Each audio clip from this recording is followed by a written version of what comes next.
Udah selesai Teh rapat Teh? Tadi saya live meeting lebih dulu. Oh. Langsung.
Oh iya.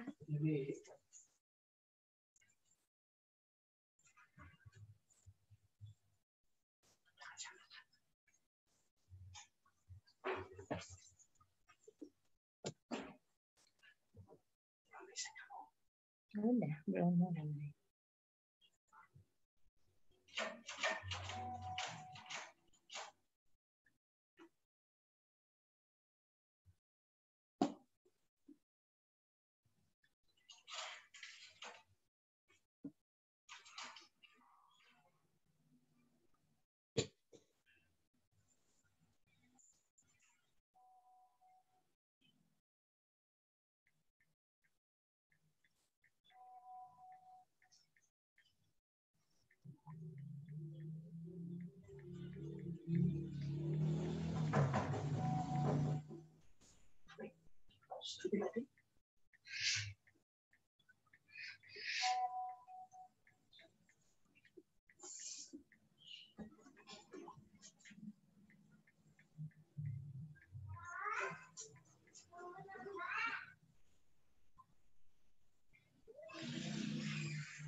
Webinar hak cipta.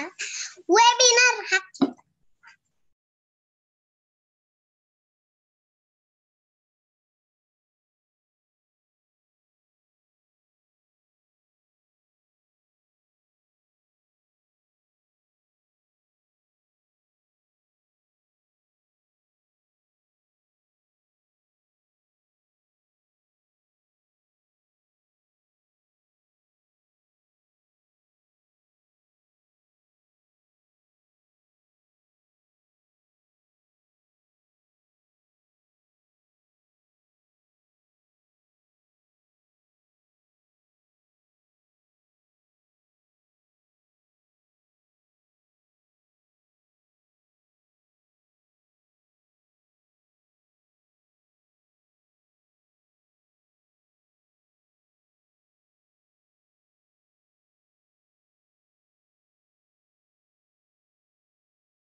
Assalamualaikum warahmatullahi wabarakatuh.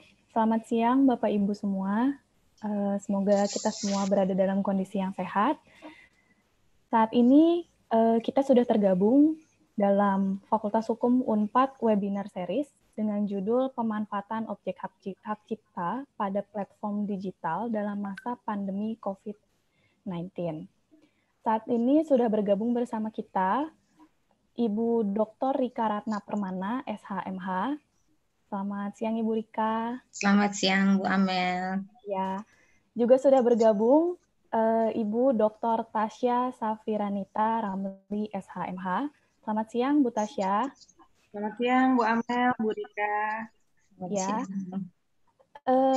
saya informasikan juga bahwa webinar FH Unpad ini disiarkan juga melalui YouTube dan para peserta yang bergabung di YouTube dapat melakukan pertanyaan juga apabila ada yang ingin ditanyakan.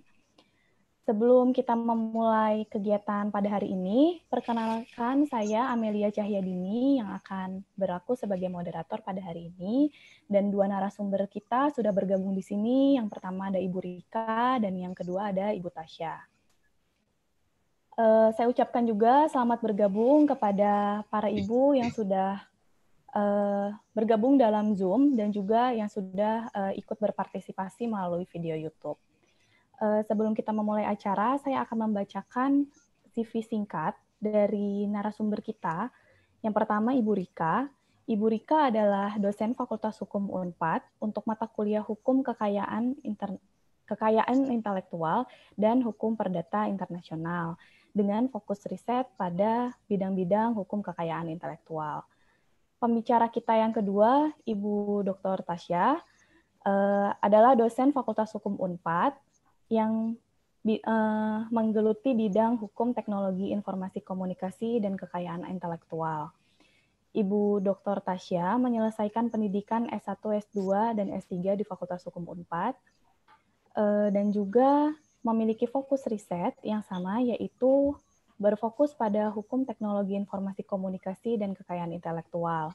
Kedua narasumber kita merupakan narasumber yang sangat kompeten di bidang hukum kekayaan intelektual dan juga sudah memiliki pengalaman yang mumpuni mengenai riset maupun pengalaman terkait dengan seminar-seminar internasional sebagai pembicara atau narasumber dalam kegiatan pengabdian pada masyarakat, pada kegiatan-kegiatan fokus group discussion, dan juga pada kegiatan-kegiatan penelitian lainnya.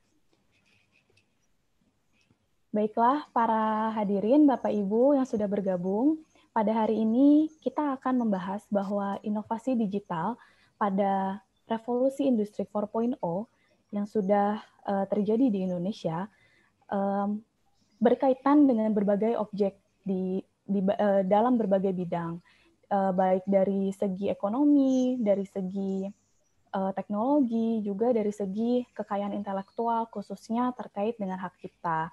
Pada hari ini, kita akan membahas mengenai objek hak cipta pada bidang pendidikan, makanan, kesehatan, dan juga dijadikan sebagai hukum baru dalam pemerintahan yang mendukung era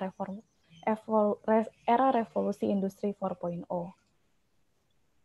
Baiklah, mungkin kita bisa langsung mulai kegiatan hari ini dengan pembicara yang pertama, yaitu Ibu Dr. Rika Ratna Permata. Kepada Ibu Rika dipersilakan. Ya. Terima kasih pada Ibu Amel, juga kepada Ibu Dekan Fakultas Hukum atas kesempatannya. Pada kesempatan ini kami bersama-sama dengan Ibu Dr. Tasya akan membahas mengenai punten slide-nya.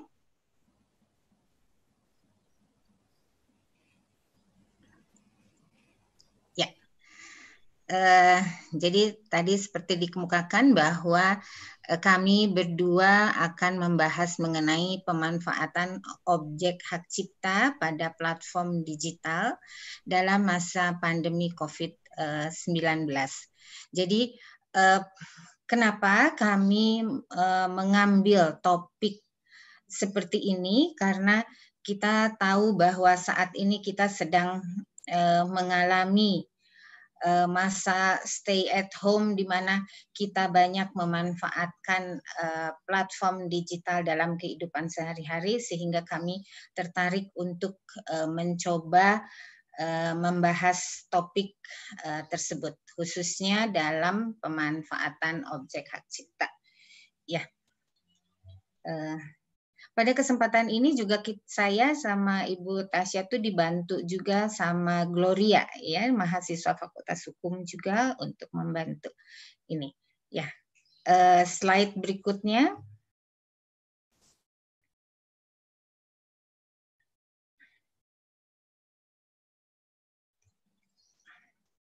Ya, karena objeknya tadi dikemukakan adalah hak cipta, maka kita juga tahu bahwa hak cipta itu adalah hak eksklusif, di mana hanya pencipta yang bisa mengumumkan atau memperbanyak ciptaannya, dan ciptaan lain sesuai dengan itu juga termasuk dengan hak terkait. Jadi kalau kita bicara hak eksklusif itu sebetulnya sangat berkaitan dengan teori reward teori, di mana seseorang akan mendapatkan penghargaan berupa hak eksklusif, yaitu hak ekonomi dan hak moral. Nah, karena kita juga di sini sudah sebagai anggota WTO juga kemudian meratifikasi TRIPS, kemudian kita diperbolehkan untuk mengatur berdasarkan hukum nasionalnya, sehingga saat ini kita sudah punya Undang-Undang Nomor 28. Kemudian di situ juga diungkapkan bahwa hak cipta itu adalah hak eksklusif yang timbul secara otomatis.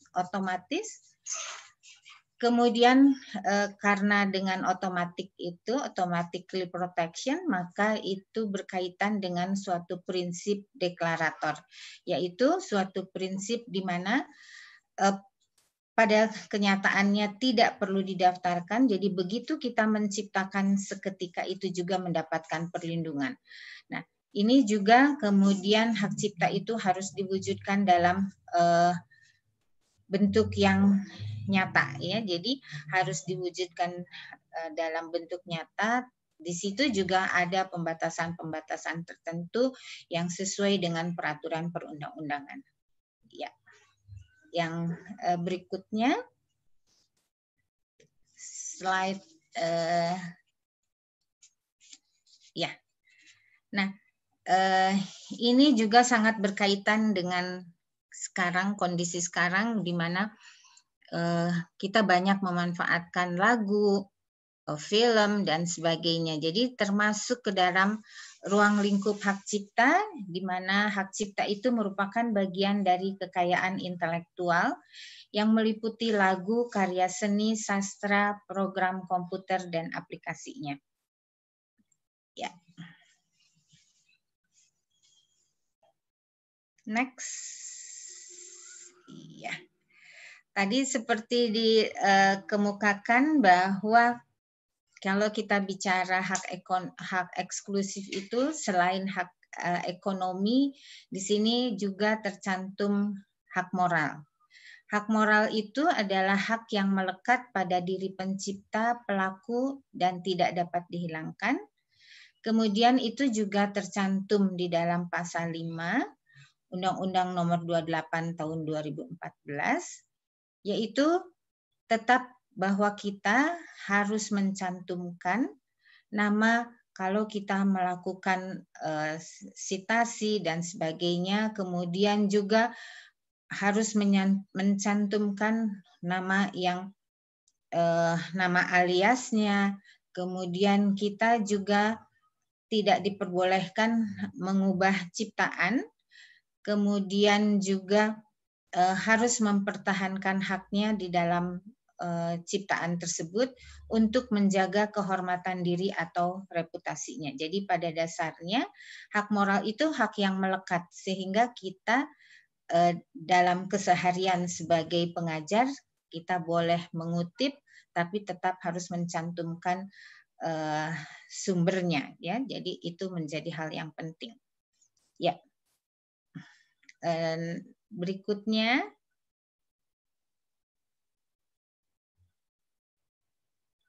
nah, kita tahu bahwa di sini selama masa karantina kita menghabiskan lebih banyak waktu di rumah. Ini terjadi sekarang. Kemudian kita lebih banyak memanfaatkan gadget, kemudian juga bisa menonton film, kemudian bisa mendengarkan lagu, dan ini juga termasuk ke dalam objek hak cipta. Jadi objek hak cipta di masa pandemi ini sangat terasa bagi kita yang banyak memanfaatkan bentuk-bentuk atau objek-objek hak cipta. Di sini banyak yang tidak menyadari bahwa karya hak cipta itulah yang membuat stay at home. Jadi kita sekarang lebih happy diam di rumah juga karena banyak platform-platform digital yang bisa kita manfaatkan. Seperti saat ini kita adalah memanfaatkan Zoom, di mana kita bisa berinteraksi dengan teman-teman, dengan keluarga, dengan mahasiswa. Itu juga adalah salah satu objek hak cipta. Kemudian selain itu tadi juga dikatakan bahwa memungkinkan kita untuk tetap berkomunikasi ya. Jadi alhamdulillah dengan kondisi saat ini kita masih tetap happy lah ya Ibu Tasya ya, kita masih bisa Zoom, bisa ngobrol, menikmati film apa yang bagus misalnya, kita masih bisa karena stay at home itu. Nah, objek hak cipta itu juga dibagi atas dua. Yang pertama adalah softwarenya, aplikasinya atau aplikasi program komputer seperti saat ini ada Zoom, ada YouMeetMe, ada WhatsApp, ada CloudX, dan yang satunya adalah konten.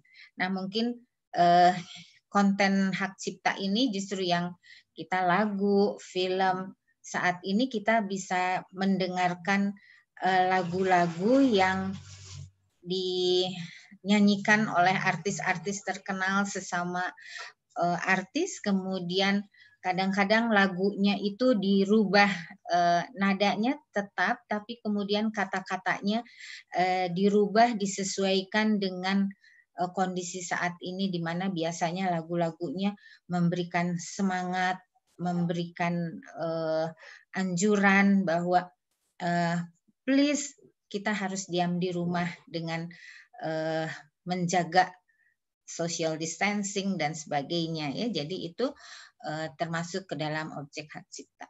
Lanjut yang berikutnya. Nah, ini juga tadi sudah diutarakan bahwa konten hak cipta itu berbagai macam. Kemudian kita juga selain nonton film, Zoom, dan sebagainya, terutama bagi ibu-ibu seperti saya, sekarang lebih banyak memanfaatkan platform digital. Jadi kita Gojek makanan, wah itu udah kayaknya yang sebelumnya tidak begitu sering. Sekarang kita sama Ibu Tasya juga sekarang sih kita Gojek ya Ibu Tasya ya, Ibu Tasya kirim bakso, saya menerima itu semua dari platform. Kemudian ada juga platform digital e-commerce, marketplace, Tokopedia, Bukalapak dan sebagainya. Nah, ini semua nanti akan diutarakan oleh Ibu Tasya khususnya mengenai media digitalnya. Lanjut.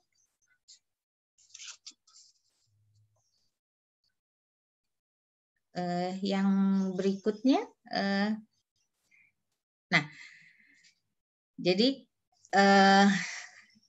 ini sekarang kita bicara macam-macam pemanfaatan hak cipta pada platform digital, di mana kita sekarang tadi seperti saya kemukakan artis atau kita bisa mengcover lagu lewat Instagram, kemudian bisa TikTok, bisa segala macam dilakukan melalui platform yang kesemuanya itu dilakukan untuk mendukung program pemerintah sebetulnya untuk menekan kurva penularan pandemi. Jadi diharapkan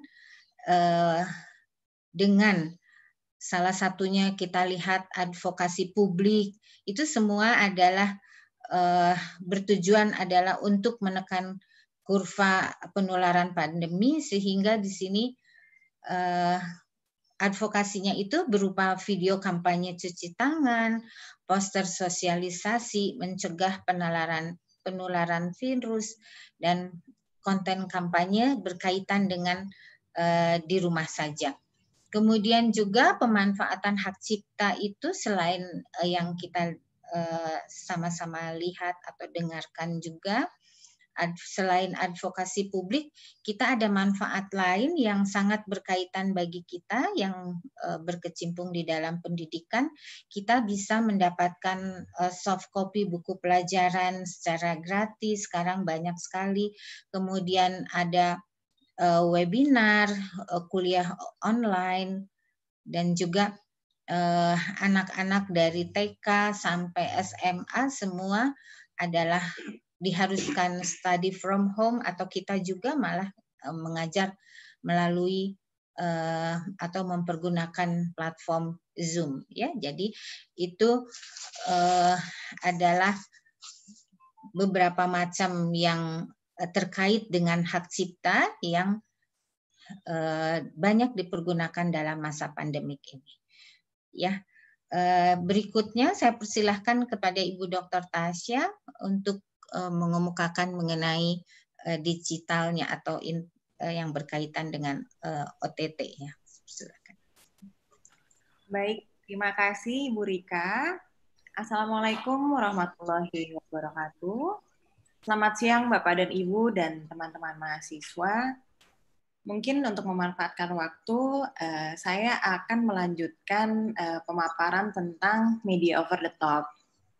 Jadi, media over the top ini sejauh ini memang sekarang menjadi salah satu hal yang sangat favorit atau digemari oleh kita sebagai masyarakat umum.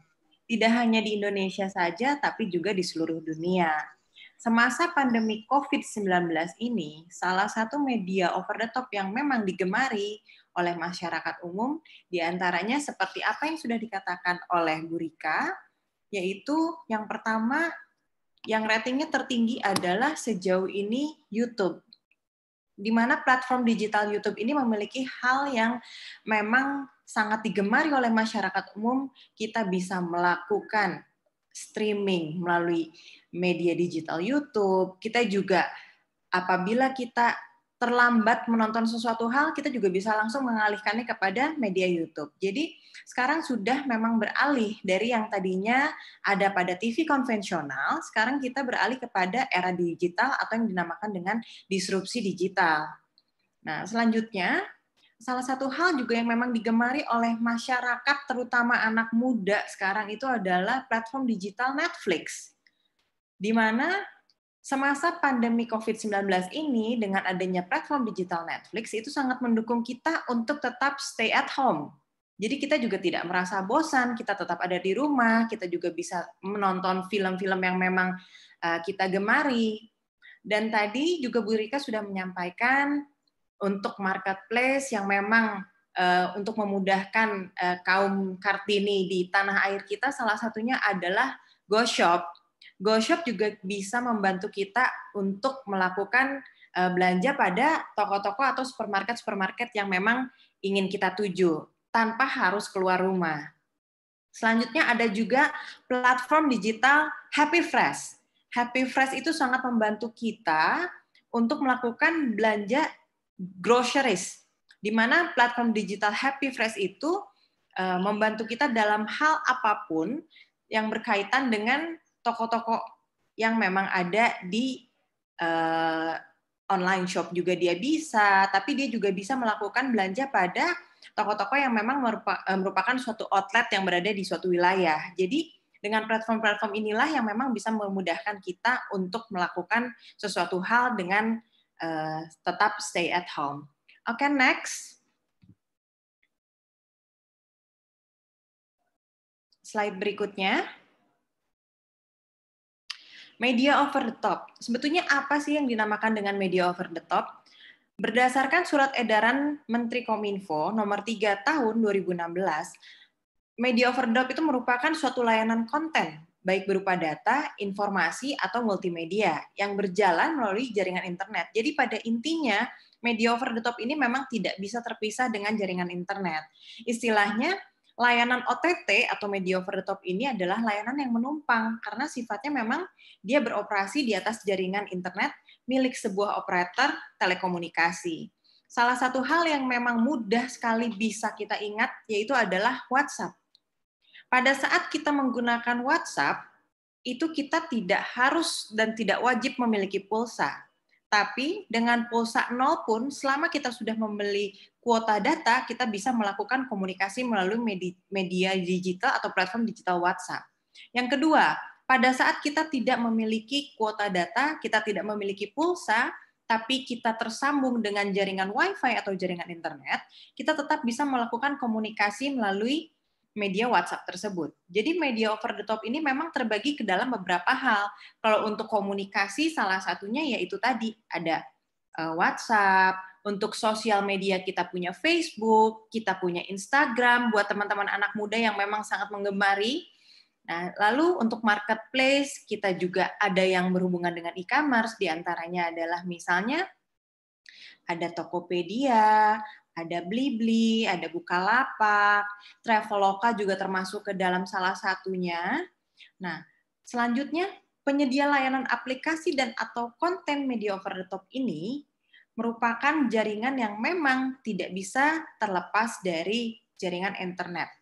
Nah, penyedia layanan konten melalui internet, salah satunya apa itu yang dimaksud dengan konten? Konten itu baik dalam halnya itu bisa juga dikatakan sebagai suatu informasi. Nah, jika memang kita bicara tentang konten, konten itu bisa kita katakan misalnya dalam hal kecil pada saat kita menonton YouTube, video pada YouTube, itu ada beberapa hal yang memang suka muncul atau yang dinamakan dengan advertising right.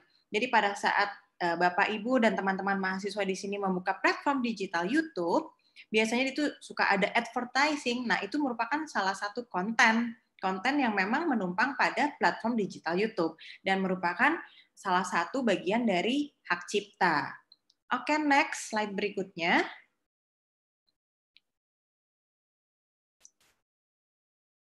Baik, pengertian platform. Platform itu apa? Itu merupakan unsur penting dalam pengembangan perangkat lunak. Juga dapat didefinisikan sebagai tempat untuk menjalankan perangkat lunak. Penyelenggara platform menyediakan pengembang perangkat lunak dengan kesepakatan serangkaian kode logika yang akan berjalan secara konsisten sepanjang platform ini berjalan di atas platform lainnya.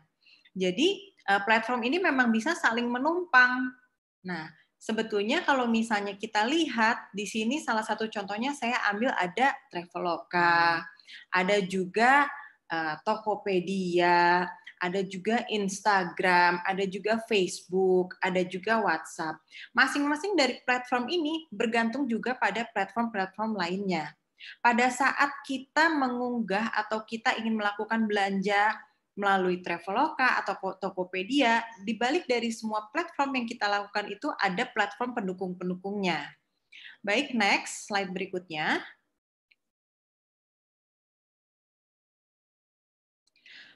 Revolusi Industri 4.0. Ini merupakan salah satu hal yang memang menjadikan hadirnya platform digital atau media over the top. Mungkin jika saya uraikan dari pertama, revolusi industri 1.0 itu merupakan salah satu munculnya dari akhir abad 18 yang merupakan contohnya adalah mekanisasi, tenaga uap, dan tenaga air. Lalu selanjutnya ada revolusi industri 2.0, awal abad 20. Itu merupakan salah satu hal yang memang indikasi dari revolusi industri 2.0, salah satunya adalah manufaktur, produksi, listrik, itu lahir pada revolusi industri 2.0. Selanjutnya, revolusi industri 3.0 itu mulai beralih kepada cyber teknologi. Di situ mulai hadir dengan adanya komputer dan otomatisasi, di mana cyber law di sini mulai berkembang dengan seiring perkembangan digital, transformasi digital, yang disebut juga dengan era disrupsi digital. Nah, selanjutnya pada saat ini kita sudah berada pada era revolusi industri 4.0, di mana platform-platform digital memang sudah mulai sangat berkembang dan digemari oleh masyarakat umum. Selanjutnya juga media over the top ini tidak hanya berkembang dalam satu industri saja, tapi juga dia sudah mengembangkan dirinya ke dalam berbagai industri, yang juga untuk mendukung perkembangan-perkembangan di negara-negara maju dan negara-negara berkembang. Baik, selanjutnya. Next slide.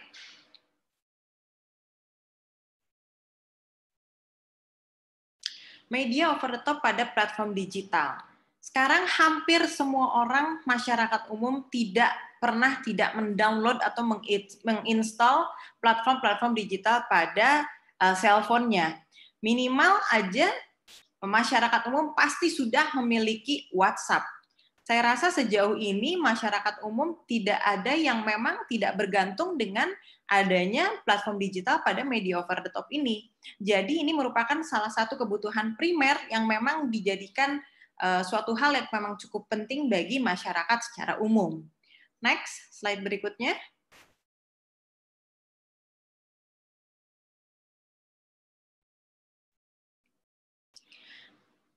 Salah satu hal yang ingin saya katakan mengapa ada hubungannya antara peran teknologi informasi komunikasi di masa pandemi ini, macam-macam peranan teknologi, informasi, dan komunikasi dalam menghadapi pandemi. Ini merupakan salah satu hal, yaitu adanya kolaborasi dengan layanan logistik yang berupa penyiaran, sektor telekomunikasi, yang menjadi suatu tumpuan ruang digital pada masa pandemi COVID-19 ini. Selanjutnya, jaringan telekomunikasi pun dan layanan konten dijadikan sebuah sarana baik dalam informasi untuk menyelamatkan banyak jiwa dalam memutus rantai COVID-19 ini. Layanan online juga membantu masyarakat berada di ruang digital dan dapat hidup secara normal di saat mobilitas keseharian. Salah satu aplikasi atau platform digital yang memang sangat mendukung dari peran TIK di masa pandemi COVID-19 ini adalah salah satunya aplikasi Peduli Lindungi. Jadi aplikasi Peduli Lindungi ini merupakan suatu karya anak bangsa yang dihasilkan oleh PT Telkom, yang berkolaborasi juga dengan stakeholder lainnya yang bekerja sama dengan Kementerian Kominfo. Aplikasi ini memang suatu aplikasi yang didukung untuk memutus rantai COVID-19.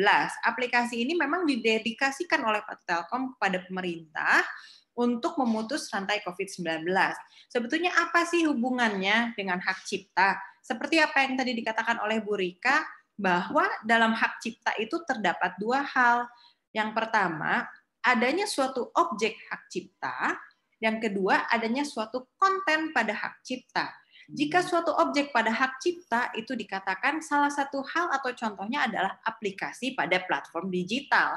Sedangkan konten yang merupakan bagian dari hak cipta merupakan suatu konten yang menumpang pada suatu platform digital tersebut, yang salah satu contohnya tadi yang saya sebutkan, ada advertising right pada platform digital YouTube. Begitu. Untuk slide selanjutnya, next.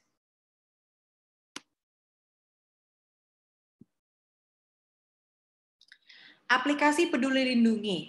Jadi ini merupakan suatu himbauan juga dari kami, dari saya dan Ibu Rika. Jadi sebaiknya kita sebagai masyarakat Indonesia jangan lupa untuk mendownload atau menginstal aplikasi Peduli Lindungi yang memang merupakan suatu objek dari hak cipta.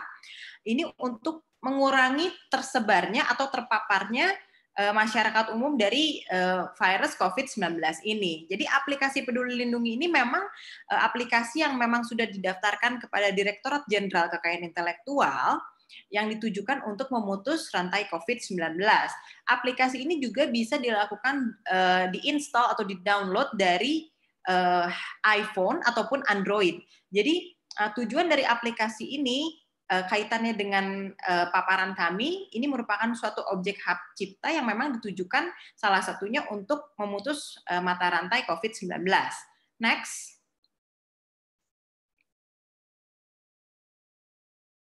Peduli Lindungi. Aplikasi Peduli Lindungi ini bisa melakukan beberapa hal, di antaranya adalah tracking, tracing, fencing, dan borderline monitor. Next.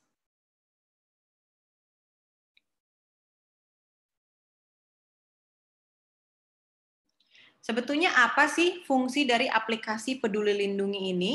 Perkembangan dari aplikasi Peduli Lindungi yang pertama itu aman karena dikelola oleh PT Telkom dan terintegrasi dengan data center di dalam negeri. Terintegrasi juga dengan opsel lainnya. Notification ketika kita berada di lokasi yang rawan akan ada permintaan untuk menjauh tanpa mengetahui siapa yang terpapar. Nah, ini termasuk juga ke dalam salah satu perlindungan data pribadi. Dalam hal ini, pada saat kita menggunakan aplikasi Peduli Lindungi, misalnya Bapak dan Ibu dan teman-teman mahasiswa mengaktifkan aplikasi Peduli Lindungi dengan mengaktifkan juga Bluetooth-nya. Pada saat Bapak dan Ibu mengaktifkan, ternyata kita ada pada zona merah.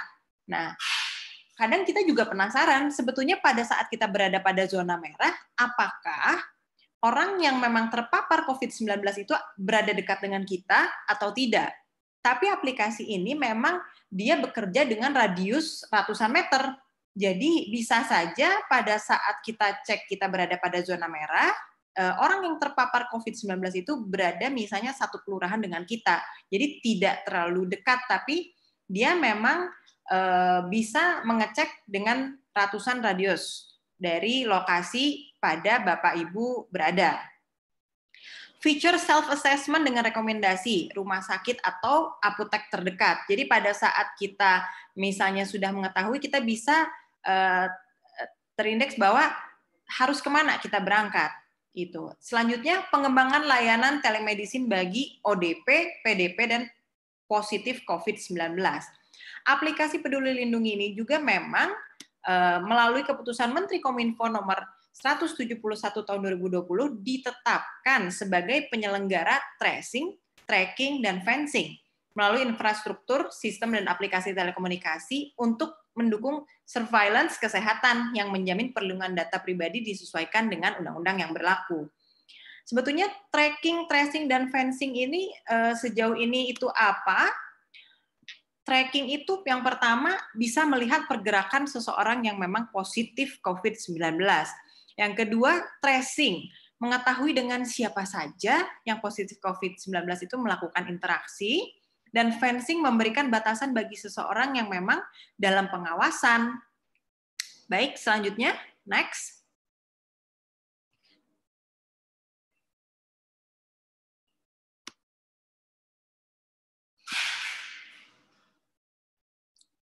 Next slide.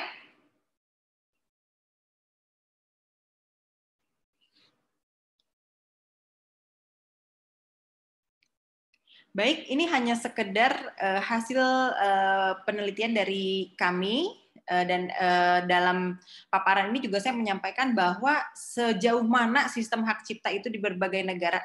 Di negara Amerika Serikat memang sudah memformulasikan model kolaborasi teknologi dan hukum hak cipta dalam Digital Millennium Copyright Act. Di Uni Eropa, e-commerce directive mengatur internet intermediaries sebagai penyedia platform media sosial yang membuat suatu hak cipta tidak dianggap bertanggung jawab atas konten pihak ketiga. Brazil, Central Office of Collection and Distribution, ICAD, lembaga yang memang bertanggung jawab atas pengumpulan dan distribusi hak yang terkait atas musik, juga pemegang monopoli untuk melakukan suatu kegiatan. Di Singapura, performing rights juga memang dijatuhkan sebagai pengumuman ciptaan di hadapan publik. Dia juga punya reproduction right, synchronization rights, dan advertising rights. Nah, selanjutnya di negara Jepang, pemerintah Jepang juga memang sudah mulai memperkenalkan konsep society 5.0 atau masyarakat 5.0 di mana teknologi digital diaplikasikan dan berpusat pada kehidupan manusia. Yang salah satunya yang kita kenal sekarang adanya artificial intelligence. Jadi dapat kita simpulkan bahwa dari paparan kami siang ini, kenapa kami mengangkat pemanfaatan objek hak cipta pada platform digital untuk memutus mata rantai COVID-19.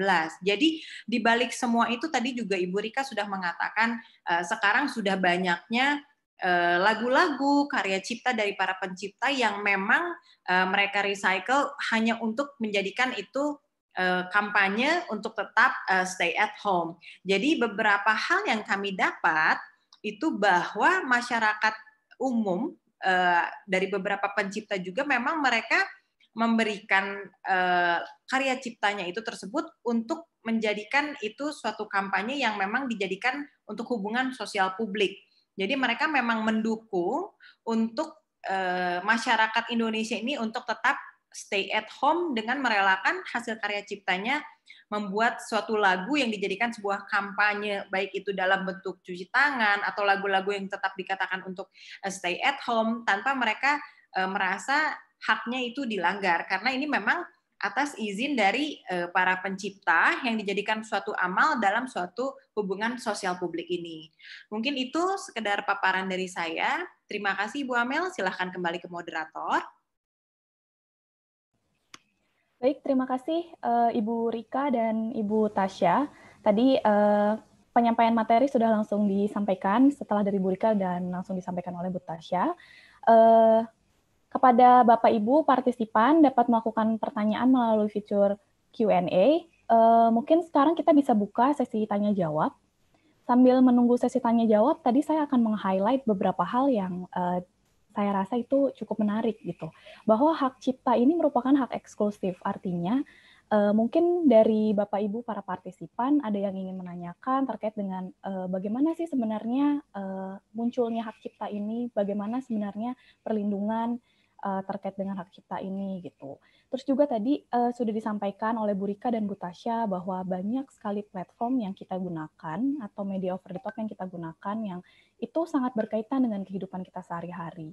Yang tanpa kita sadari di sana didapat terdalamnya itu banyak sekali gitu terkait dengan hal-hal yang harus dilindungi oleh hak cipta. Sudah masuk di sini ada beberapa pertanyaan. Kita bisa langsung mulai saja ya Bu Rika dan Bu Tasya untuk pertanyaannya. Silakan Bu. Ya, di sini pertanyaan dari Immanuel Riyadi, Fakultas Hukum Unpad, angkatan 2016. Izin bertanya Bu, terkait dengan hak cipta. Pertanyaan saya terkait kasus hak cipta, misalnya melakukan penggandaan ciptaan, serta menyebarkan ciptaan tersebut dan mendapatkan hasil dari perbuatan tersebut. Kemudian, pemegang hak cipta tersebut mengetahui perbuatan tersebut sehingga melaporkan atau mendaftarkan pelanggaran tersebut kepada pihak yang berwajib. Apakah pelanggaran ini dapat dituntut dan atau digugat secara pidana dan juga perdata?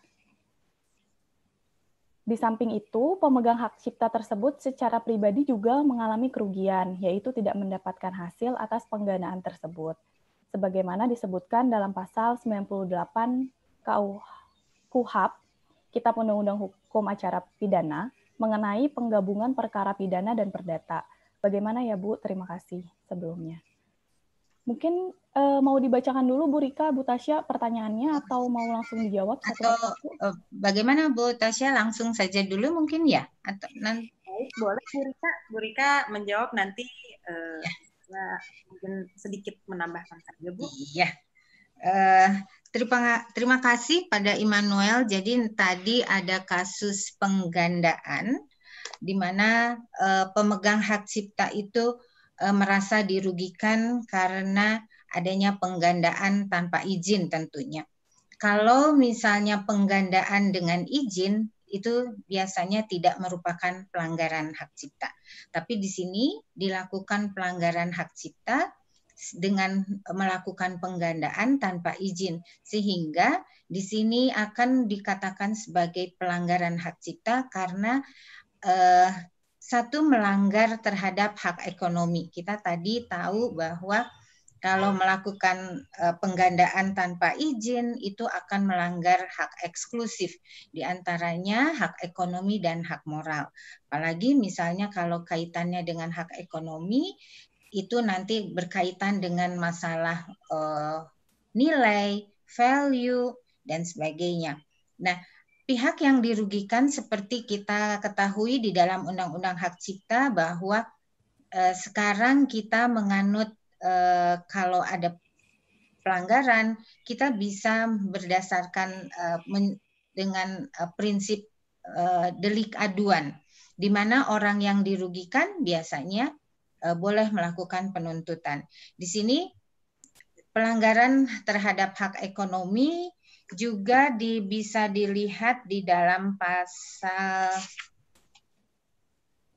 Kalau hak moralnya di sini pasal 5, hak ekonominya mulainya pasal 8. Jadi itu penggandaan dalam segala bentuk itu tidak diperbolehkan.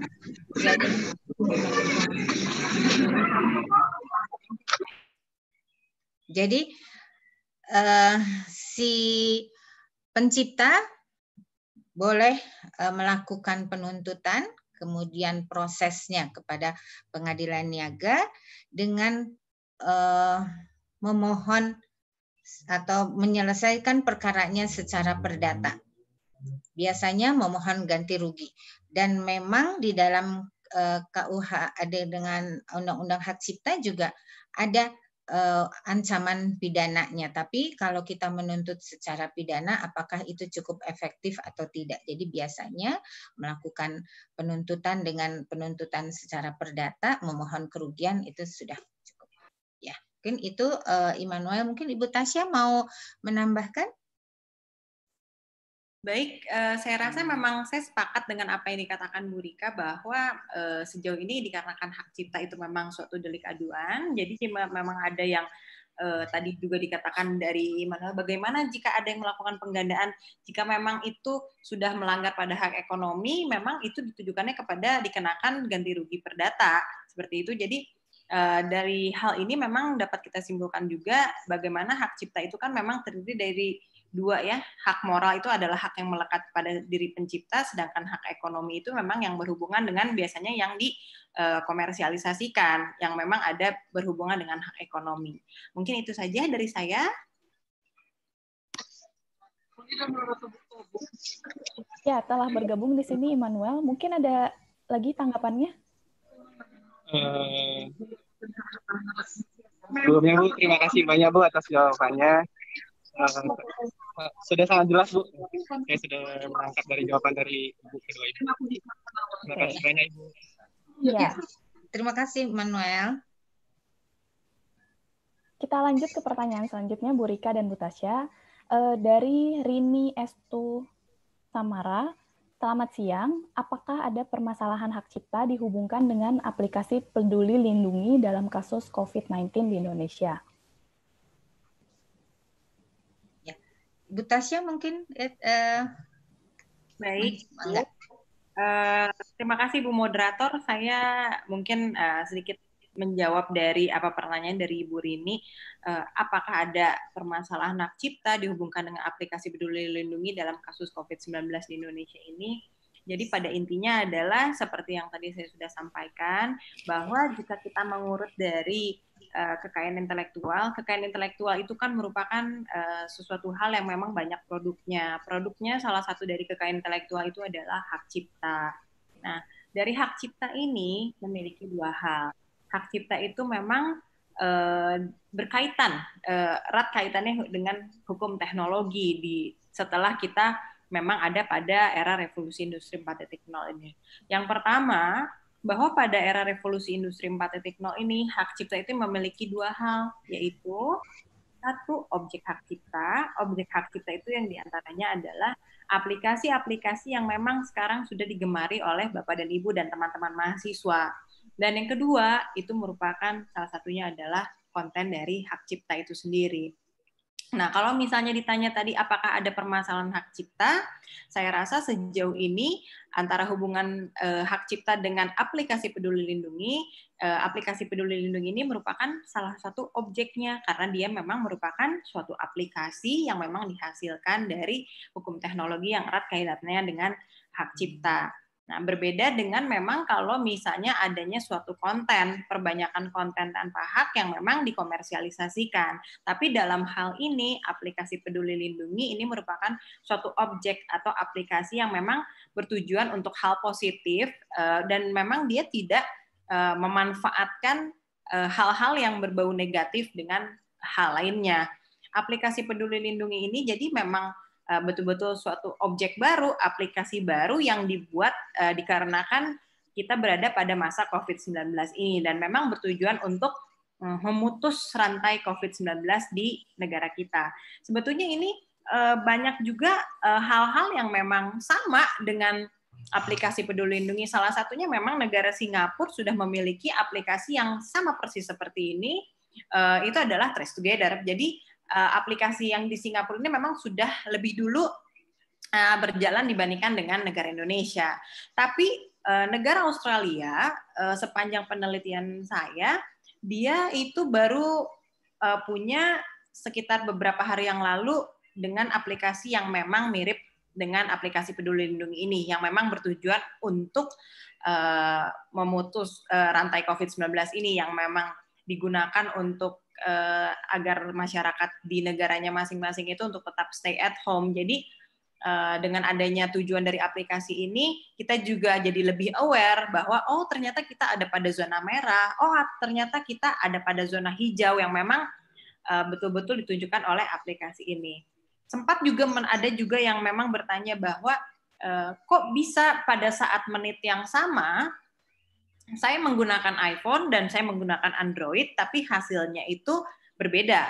Jadi pada iPhone itu dikatakan bahwa Anda pada zona merah, dan yang kedua Anda pada zona hijau. Jadi dikarenakan dari seluruh masyarakat Indonesia yang memang jumlah populasinya cukup tinggi, jika Bapak dan Ibu atau teman-teman mahasiswa merasakan hal yang sama, itu jangan lupa untuk close dulu aplikasi tersebut, matikan dulu Bluetooth-nya, lalu aktifkan kembali.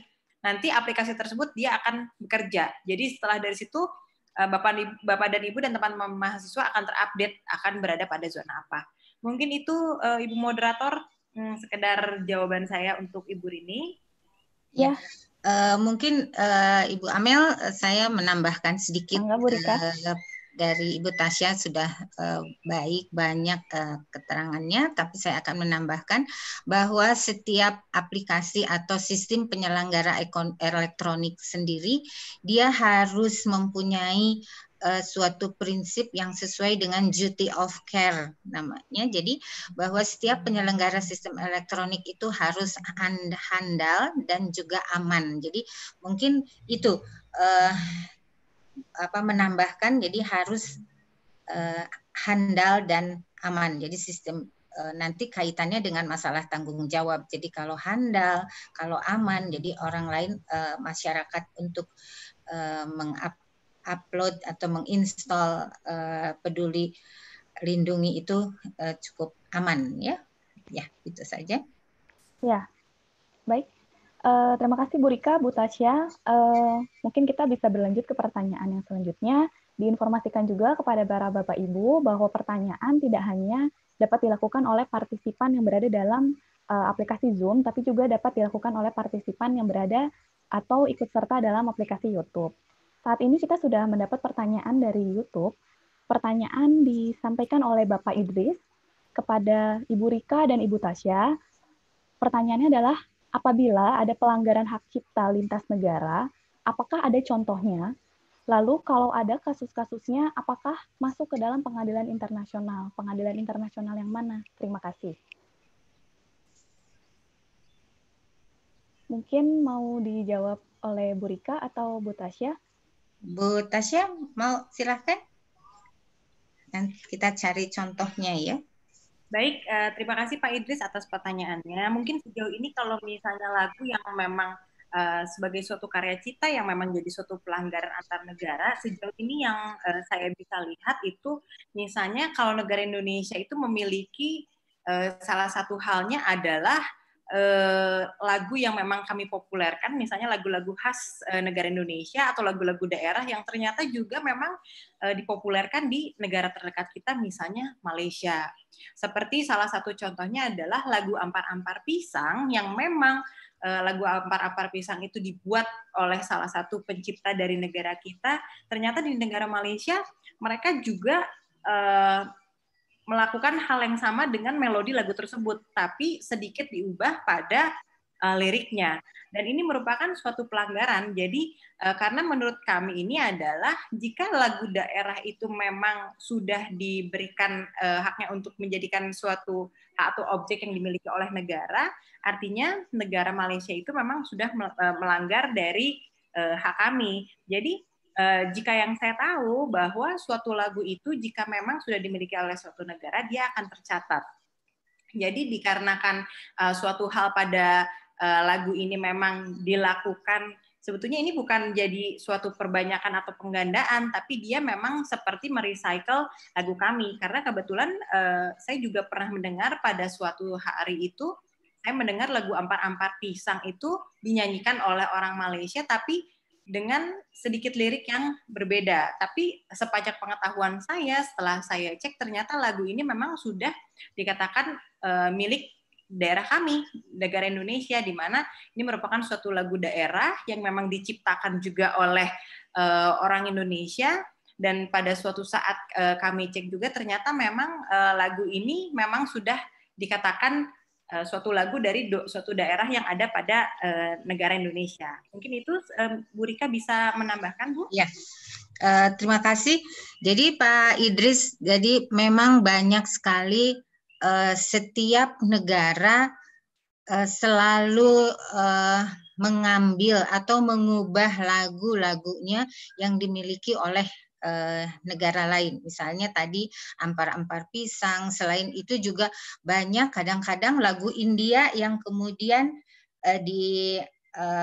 diganti kata-katanya seperti yang terjadi di masyarakat, sehingga itu akan menimbulkan suatu pelanggaran terhadap hak moral.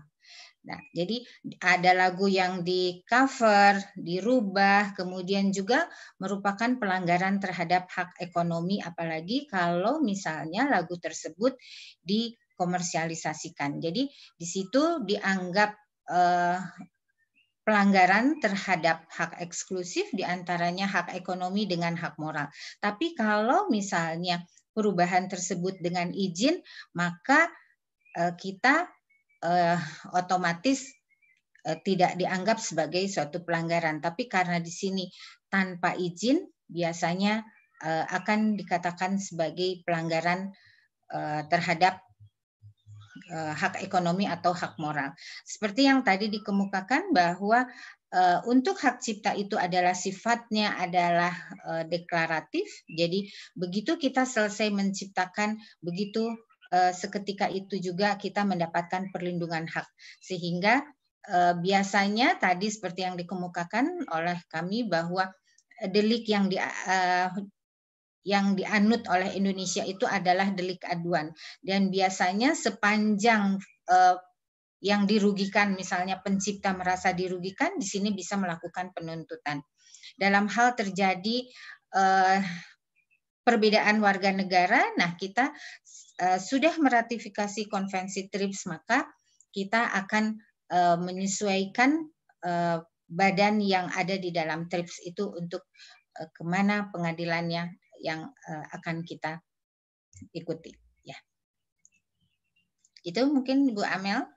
Baik, Bu Rika, Bu Tasya, mungkin kita bisa berlanjut lagi ke pertanyaan berikutnya. Pertanyaan berikutnya dari Gita Mega Andriani. Izin bertanya, Bu, tentang hak cipta ini banyak teman-teman yang tidak belajar hukum dan sangat awam terhadapnya. Seperti beberapa waktu yang lalu, ada satu kasus di mana seorang konten kreator yang digugat atas pelanggaran hak cipta atas desain logo yang dia buat. Dia kemudian didenda uang senilai 12 juta rupiah. Yang saya tanyakan, bagaimana membantu orang-orang yang masih awam tentang hak cipta ini untuk kemudian mereka tahu dan paham serta bisa terhindar dari pelanggaran dan sanksi seperti itu. Demikian. Ya, terima kasih Gita. Jadi memang kami dari Fakultas Hukum itu sebetulnya setiap tahun selalu ada program PKM, yaitu sosialisasi masalah-masalah hak kekayaan intelektual. Biasanya kami melakukan sosialisasi itu ke sekolah-sekolah SMA, kadang-kadang ke daerah, dan sebagainya. Jadi seperti tadi dikemukakan bahwa kalau kita bicara hak cipta itu adalah hak yang berasal dari hasil kreativitas kita sebagai manusia yang terdiri dari rasa, karsa, budaya, dan sebagainya yang harus diwujudkan dalam bentuk yang nyata. Jadi seperti kalau misalnya saya menciptakan sebuah lagu, kemudian lagu itu hanya dikatakan saja, Bu Amel saya bikin lagu, lagu tersebut kata-katanya adalah seperti ini misalnya. Tapi hanya diungkapkan saja, hanya dikatakan saja, itu belum bisa dilindungi oleh hak cipta. Tapi begitu saya mengatakan itu, kemudian Ibu Amel melakukan penulisannya, ditulis, maka itu adalah hak cipta. Jadi hak cipta itu ada beberapa syarat, bahwa ide itu harus diwujudkan dalam bentuk nyata atau difiksasikan, dan kemudian sifatnya harus originalitas, harus originalitas itu harus asli. Artinya asli itu adalah belum ada yang menciptakan sebelumnya. Dan kalau hak cipta, begitu kita selesai mewujudkan dalam bentuk nyata, seketika itu juga mendapatkan perlindungan hak cipta. Jadi hak cipta itu tidak perlu didaftarkan seperti dengan hak-hak yang lain. Jadi hak cipta itu yang penting diwujudkan dalam bentuk nyata, harus asli, seketika itu kita mendapatkan perlindungan hak cipta. Jadi sistem pendaftarannya adalah deklaratif. Tapi dalam hal terjadi misalnya pelanggaran, misalnya ada orang lain yang meniru, yang melakukan plagiat, sebaiknya kita mencatatkan. Jadi bukan mendaftarkan, tapi mencatatkan. Nah, itu adalah cara-cara kita untuk melakukan melindungi atau perlindungan terhadap hak cipta. Di sini dalam terjadi kasus bahwa hak cipta itu apa saja sih sebetulnya yang dilindungi oleh hak cipta. Di sini di dalam pasal 2 dikatakan sebentar.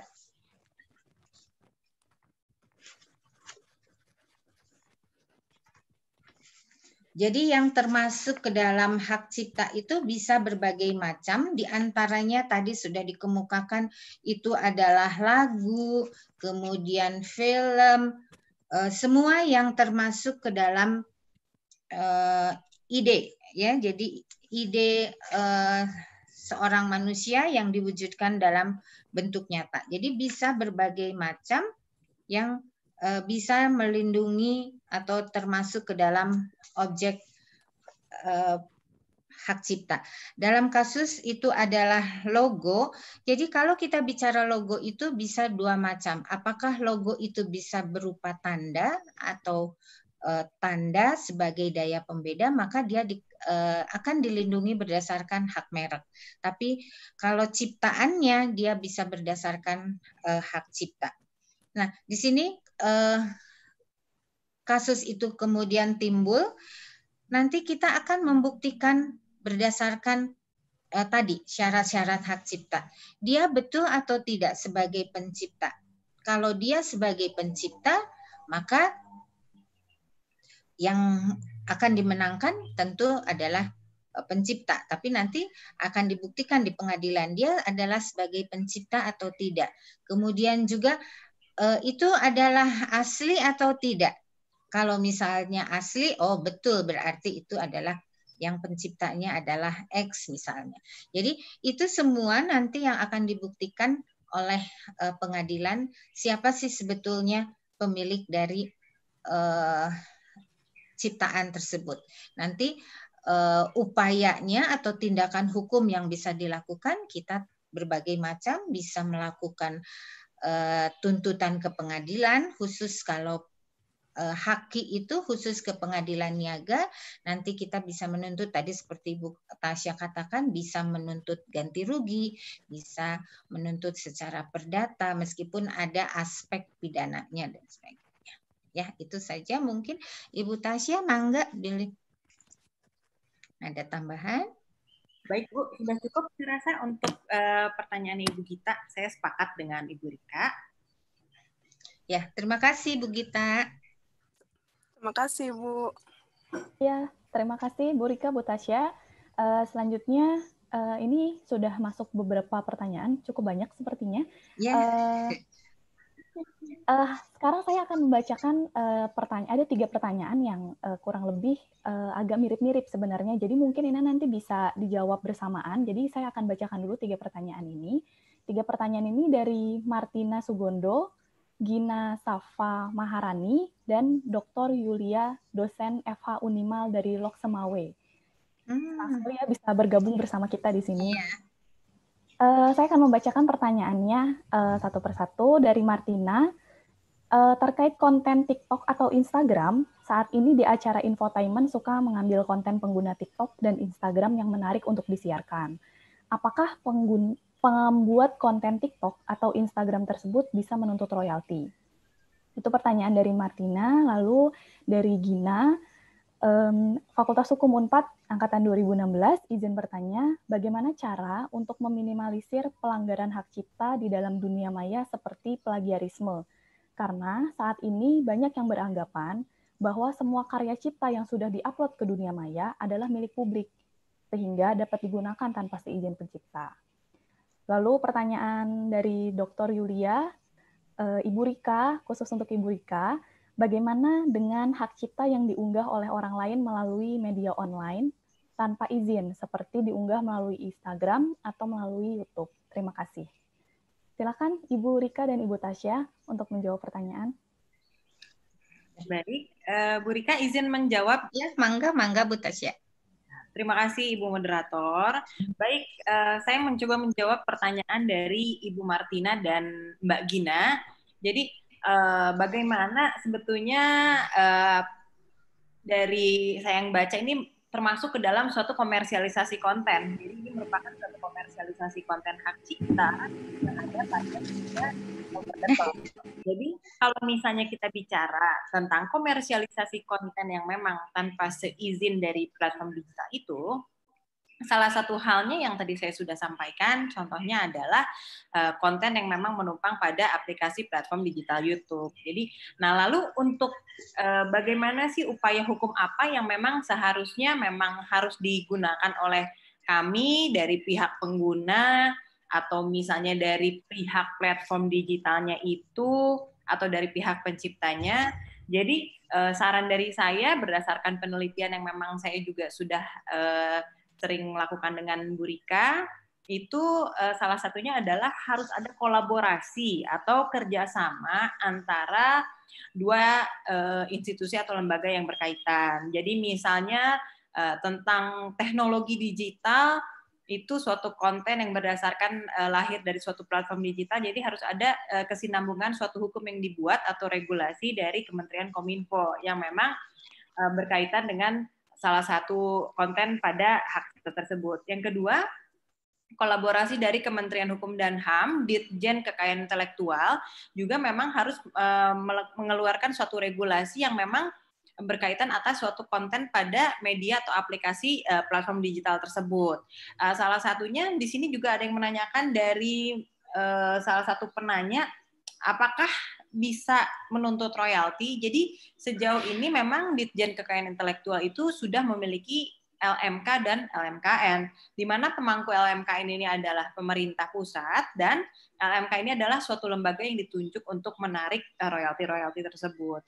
Memang sejauh ini LMK ini memang sudah masuk ke dalam suatu platform digital, tapi belum ada aturan atau regulasi khusus yang memang menaungi dalam bidang konten komersialisasi pada platform digital tersebut. Jadi mungkin saya rasa ke depannya bahwa kita itu memerlukan suatu regulasi yang memang berkaitan, berkesinambungan antara hak cipta dalam suatu konten pada platform digital tersebut.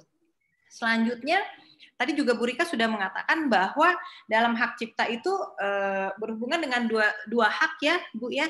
Jadi Bu Rika juga tadi mengatakan adanya hak moral itu adalah hak yang melekat, dan satu lagi ada hak ekonomi. Hak ekonomi itu misalkan salah satu halnya yang tadi saya katakan bahwa timbulnya atas suatu komersialisasi berkaitan dengan hak ekonomi. Jadi dalam suatu hak cipta tersendiri ini memang belum diatur dalam Undang-Undang Hak Cipta Nomor 28 2014 bahwa seharusnya nanti pemerintah Indonesia juga memang mengatur suatu hal yang dinamakan dengan remunerasi dan monetisasi untuk penarikan hak ekonomi, dan memang itu menyelaraskan antara pengguna,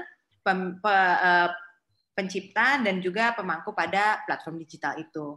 Mungkin itu Bu Amel, saya menjawab pertanyaan dari Ibu Martina dan Mbak Gina. Bu Rika, silahkan barangkali ditambahkan. Terima kasih.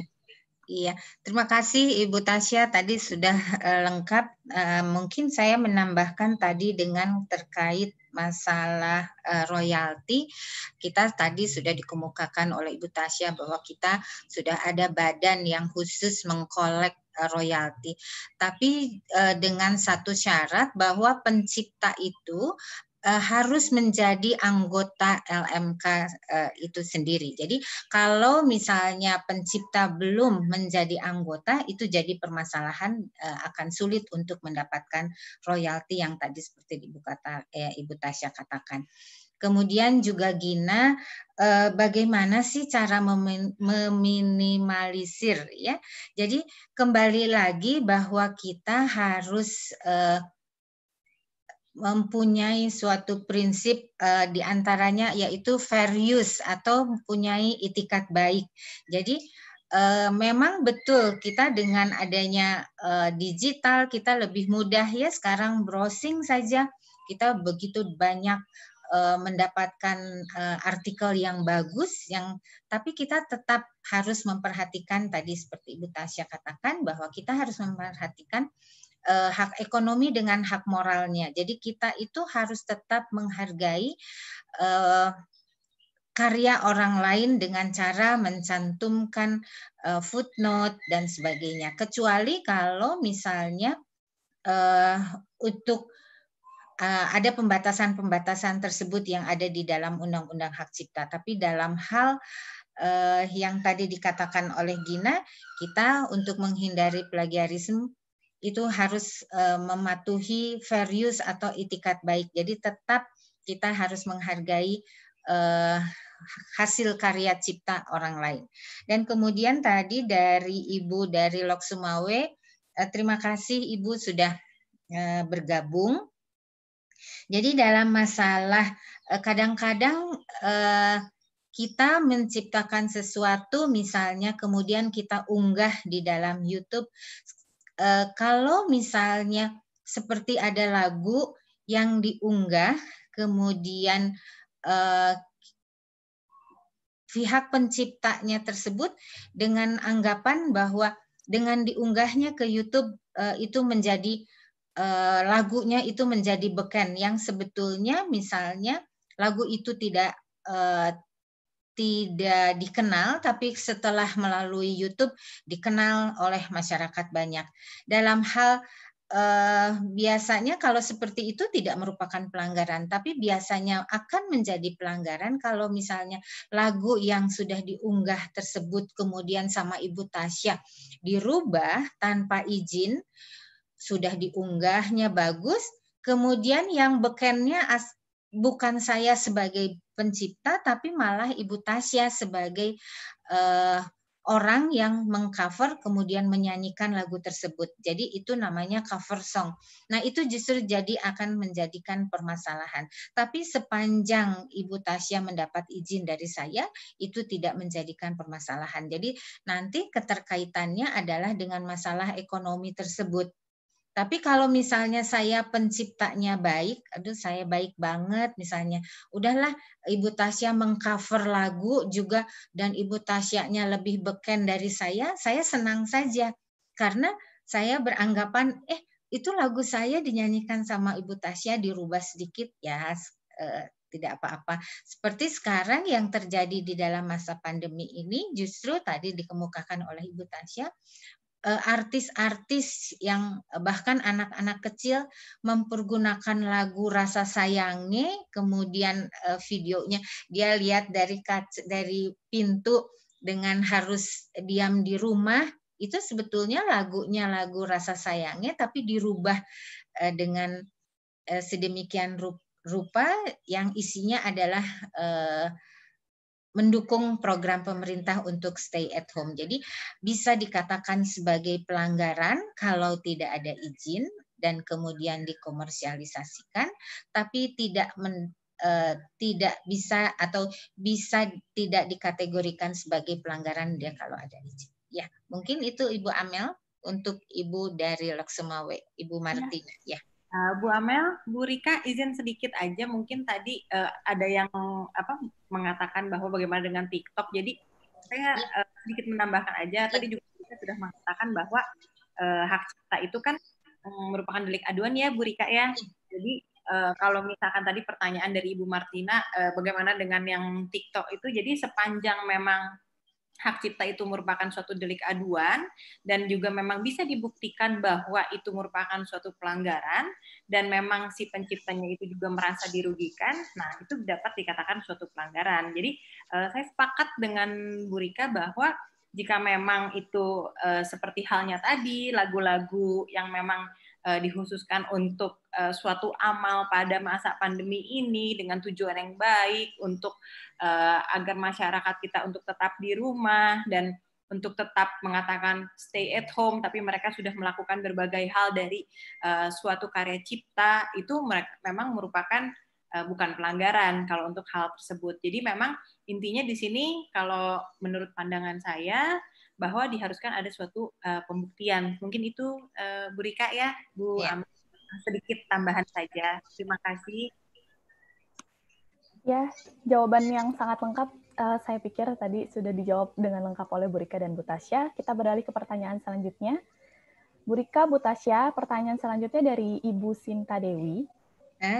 Pertanyaannya adalah dalam mengatur OTT atau Internet Intermediaries di EU sudah diatur dalam e-commerce directive yang memberikan imunitas pada provider.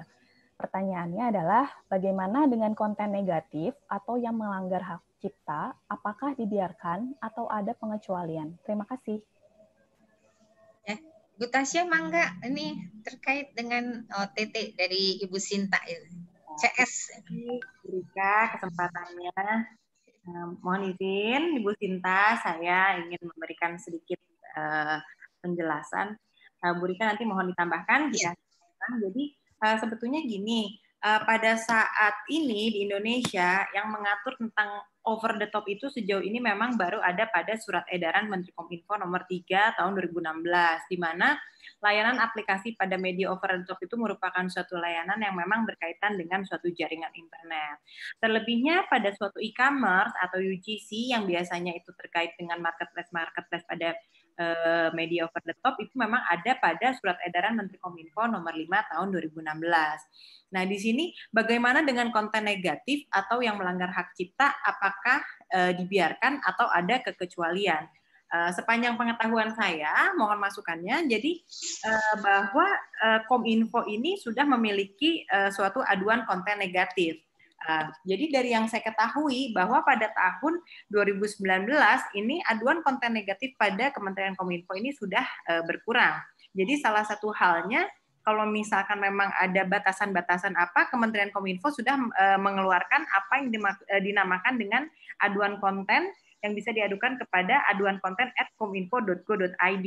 Kementerian Kominfo juga di sini mendorong masyarakat untuk menghindari penyebaran konten yang memang melanggar pada ketentuan berdasarkan Undang-Undang Informasi Transaksi dan Elektronik. Jadi jika memang masyarakat umum, Bapak dan Ibu atau teman-teman mahasiswa menemukan suatu informasi elektronik yang memang patut diragukan kebenarannya, sejauh ini Kementerian Kominfo memang memberikan keleluasaan kepada masyarakat untuk dapat menyampaikan aduan konten tersebut ke email yang tadi sudah saya sampaikan, aduankonten@kominfo.go.id. Selanjutnya, aduan yang memang termasuk ke dalam kanal-kanal tersebut juga telah diverifikasi oleh tim aduan konten untuk menguji apakah konten tersebut memang sudah menyalahi aturan perundang-undangan sesuai Undang-Undang ITE atau ditemukan pelanggaran peraturan perundang-undangan, maka tim aduan konten akan meneruskan proses pemblokiran kepada penyedia platform digital tersebut. Tim aduan konten inilah yang memang berhak untuk menetapkan suatu prioritas untuk pelaksanaan pemblokiran dan dapat dipantau oleh tim panel secara ahli. Sedangkan jika suatu konten yang memang bermuatan sara, terorisme, radikalisme, pelanggaran hak atas kekayaan intelektual, salah satunya konten pada hak cipta dan kekerasan itu tercatat juga dalam aduan masyarakat. Jadi sepanjang tahun 2019 ini, jika berdasarkan penelitian yang memang sudah saya lakukan, dalam 2019 ini memang Kominfo itu sudah menerima aduan konten kurang lebih sebanyak 431.000 dengan kategori terbanyak. Dan kategori terbanyaknya termasuk kategori apa saja? Salah satunya adalah konten terkait dengan pornografi, perjudian, fitnah, hoax, dan salah satunya adalah itu. Mungkin itu Ibu Sinta sekedar sedikit penjelasan dari saya. Silakan barangkali kembali ke Bu Rika. Terima kasih Bu Moderator. Iya, terima kasih Ibu Sinta. Pertanyaannya tadi sudah cukup jelas dijawab oleh Ibu Tasya. Saya hanya menambahkan sedikit, jadi tadi juga sudah saya kemukakan bahwa setiap penyelenggara sistem elektronik itu harus atau bisa dituntut pertanggungjawabannya dalam hal tidak sesuai dengan duty of care. Jadi dari awal dikemukakan bahwa duty of care itu adalah sistem penyelenggara elektronik itu harus handal dan harus aman. Jadi di dalam penyelenggaraannya juga apabila ada konten-konten yang sifatnya negatif, itu bisa platform atau penyelenggara sistem elektronik itu bertanggung jawab. Jadi itu nanti kemudian diatur di dalam pasal 15 Undang-Undang ITE dan pasal 16 Undang-Undang ITE, tapi tetap harus dibuktikan. Jadi bahwa kalau tidak handal, kalau tidak aman, kemudian isinya adalah mengandung konten-konten negatif, kemudian Kominfo tadi seperti dikemukakan oleh Ibu Tasya akan menutup platformnya. Ya. Terima kasih. Itu mungkin Ibu Amel yang bisa ditambahkan. Enggak, terima kasih Bu Rika, Bu Tasya. Ya. Mungkin di sini juga sudah bergabung Ibu Sinta Dewi. Saya rasa jawabannya juga sudah cukup jelas ya, Bu Sinta. Jawaban dari Bu Tasya dan Bu Rika. Mungkin kita bisa berlanjut ya Bu ke pertanyaan yang selanjutnya. Pertanyaan selanjutnya dari Bapak Hernadi Afandi. Selamat sore Ibu-Ibu pemateri, izin bertanya, bagaimana dengan banyaknya buku-buku gratis di internet yang dapat di-download oleh para pengguna internet?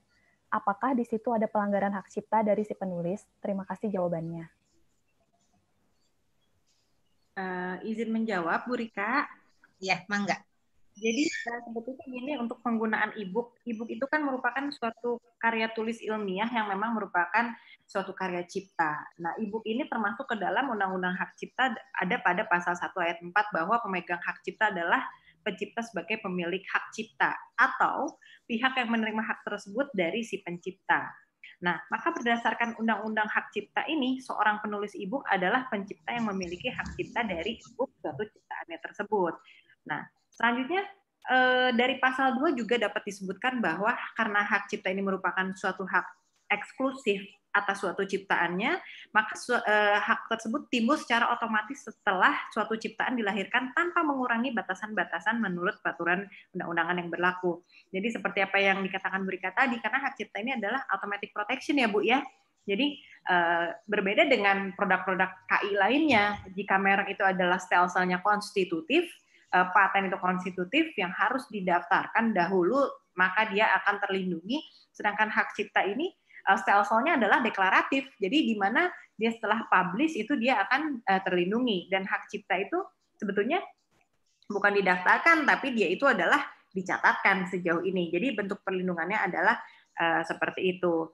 Lalu selanjutnya, kalau misalnya kita bicara aspek hukumnya itu seperti apa, jadi perbuatan dalam mengunduh hak cipta yang tersebut yang ditujukan ke dalam suatu penggunaan e-book itu, jika dinikmati untuk kepentingan sendiri dan memang tidak digunakan perbuatan lain atau dikategorikan sebagai suatu pelanggaran hak cipta apabila merugikan suatu hak ekonomi dari si pemangku hak cipta itu, sesuai dengan pasal 2, saya rasa pasal 2 pada Undang-Undang Hak Cipta, ini merupakan hak eksklusif yang semata-mata diperuntukkan bagi pemegangnya, sehingga tidak ada pihak lain yang boleh memanfaatkan dari izin si pemegangnya tersebut. Jadi dalam pengertian suatu pengumuman atau mengumumkan hak cipta ataupun memperbanyak, termasuk kegiatan penterjemahan atau pengadaptasian atau pengaransemenan atau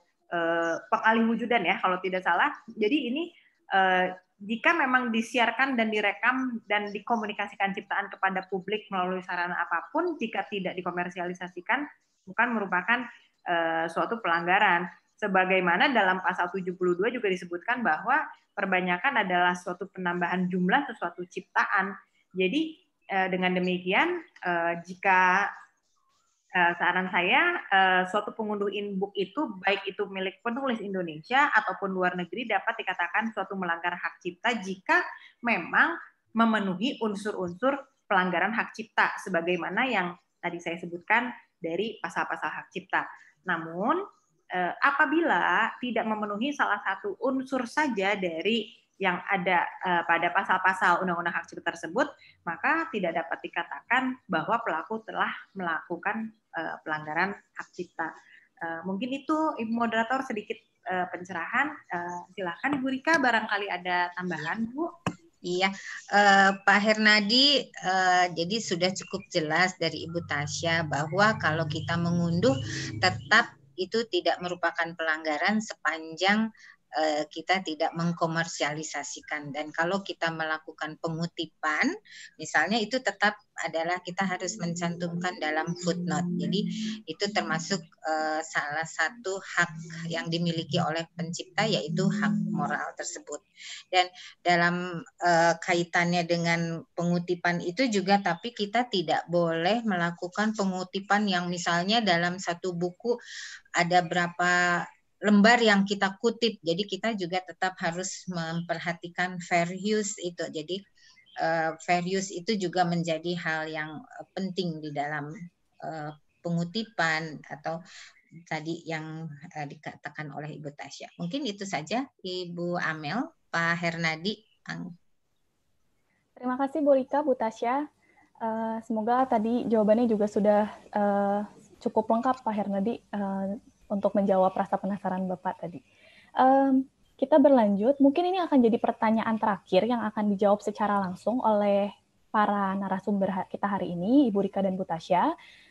Nanti kepada pertanyaan-pertanyaan lainnya yang tidak dapat dijawab secara langsung, dapat dijawab melalui chat dengan para narasumber yang akan nanti disampaikan jawabannya oleh Bu Tasya dan Bu Rika. Pertanyaan terakhir ini yang akan ditanyakan oleh Jesslyn Arsyad. Ya, apakah ada aturan hukum yang membebani penyedia layanan over the top untuk memutus pelanggaran hak cipta yang didistribusikan menggunakan media over the top tersebut, misalnya melalui WhatsApp dan lain-lain? Terima kasih. Ya, itu ahlinya Ibu Tasya. Mangga Bu Tasya nanti menambahkan. Terima kasih juga Ibu Moderator. Jadi mungkin sedikit aja tambahan dari saya. Jadi tadi pertanyaannya adalah aturan hukum yang membebani penyedia layanan over the top untuk memutus pelanggaran hak cipta. Jadi kalau misalkan saya urutkan dari pengertian kekayaan intelektual dulu, kekayaan intelektual itu salah satu produknya adalah hak cipta, dan dalam Undang-Undang Hak Cipta juga memang dia sudah mengatur sedikit tentang apa yang berkaitan dengan transformasi digital, di mana berdasarkan dengan adanya konvergensi pada era teknologi sekarang ini dan era revolusi industri 4.0, kita sudah ada pada era disrupsi digital, di mana era yang memang beralih dari konvensional ke digital. Nah, selanjutnya, penyedia layanan over the top ini kan memang dia tidak bisa terlepas dari jaringan internet, di mana layanan over the top yang memang kami gunakan sejauh ini memang dia tergantung kepada operator-operator telekomunikasi yang ada pada negara tersebut. Nah, untuk memutus pelanggaran hak cipta yang didistribusikan melalui yang menggunakan platform digital pada media over the top itu seperti apa? Salah satunya gini, saya rasa mungkin di sini teman-teman mahasiswa juga suka menonton melalui salah satu platform digital bioskop 21 yang memang ada pada media internet. Secara umum kita bisa unduh layar kaca 21 LK21.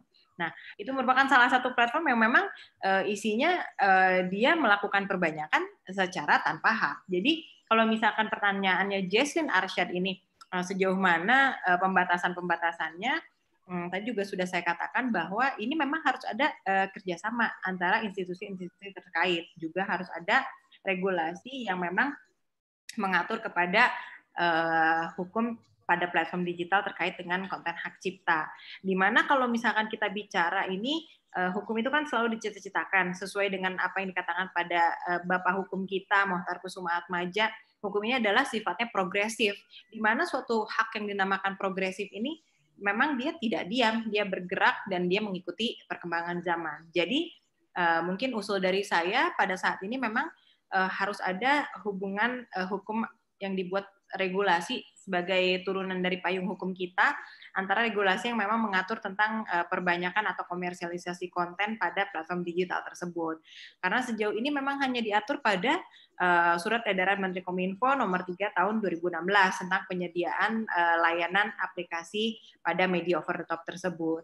Nah, selanjutnya saya juga bisa katakan bahwa memang diharuskannya ada penarikan royalti dari si yang melakukan perbanyakan tanpa izin tersebut. Jadi satu, dikarenakan hak cipta ini merupakan suatu delik aduan itu memang harus dibuktikan dengan adanya pembuktian. Sejauh pembuktian itu tidak menimbulkan suatu kerugian, itu merupakan bukan suatu pelanggaran, tapi jika suatu pelanggaran itu dikatakan terbukti, maka itu memang merupakan suatu pelanggaran hak cipta. Jadi harus ada juga kerjasama untuk penarikan royalti, seperti memang sudah ada tadi dikatakan juga sama Bu Rika bahwa pencipta-pencipta yang memang tergabung ke dalam LMK itu akan dibantu oleh lembaga manajemen kolektif untuk penarikan royalti terhadap platform-platform digital tersebut. Dan juga harus adanya memang sejauh ini memang belum diatur penarikan atau tentang suatu hal yang apa yang dinamakan dengan remunerasi dan monetisasi pada hak cipta. Mungkin itu sekedar tambahan dari saya. Barangkali Bu Rika juga ada tambahan, Ibu. Tidak, cukup itu. Ya, terima kasih, moderator. Ya, baik. Terima kasih Bu Tasya, Bu Rika atas tadi kita sudah menyaksikan bersama-sama paparan yang sangat lengkap dari para narasumber kita yang sangat menekuni bidang hak cipta ini. Ada beberapa pertanyaan yang belum dijawab, yang mungkin juga belum saya bacakan. Nanti itu akan dijawab secara langsung oleh Bu Tasya dan Ibu Rika melalui chat. Begitupun pertanyaan dari YouTube. Ada satu pertanyaan yang mungkin nanti bisa sama Bu Rika atau Bu Tasya untuk dijawab. Mungkin karena keterbatasan waktu juga, sudah jam 15.30 sesuai dengan jadwal. Kita sama-sama mengucapkan alhamdulillahirabbil alamin. Kegiatan webinar Fakultas Hukum Unpad hari ini sudah dapat berjalan dengan lancar dan tepat waktu. Juga sudah banyak partisipan yang sangat antusias mengikuti kegiatan ini, yang pastinya materinya juga sangat menarik untuk masyarakat kita. Oleh karena itu, saya ucapkan terima kasih kepada Ibu Rika Ratna Permana dan Ibu Tasya Safiranita atas kesediaannya menyampaikan materi yang insya Allah bermanfaat untuk kita semua. Juga terima kasih kepada Bapak Ibu para partisipan yang sudah bergabung dalam aplikasi Zoom dan juga aplikasi YouTube. Akhir kata saya ucapkan terima kasih, mohon maaf apabila ada kesalahan kata atau ada hal-hal yang kurang berkenan. Kegiatan webinar series pemanfaatan objek hak cipta pada platform digital dalam masa pandemi COVID-19 secara resmi saya tutup. Terima kasih. Assalamualaikum warahmatullahi wabarakatuh. Waalaikumsalam. Terima kasih Bu Amel semua. Ya, terima kasih Pak Geri dan tim. Iya. Ya, terima kasih.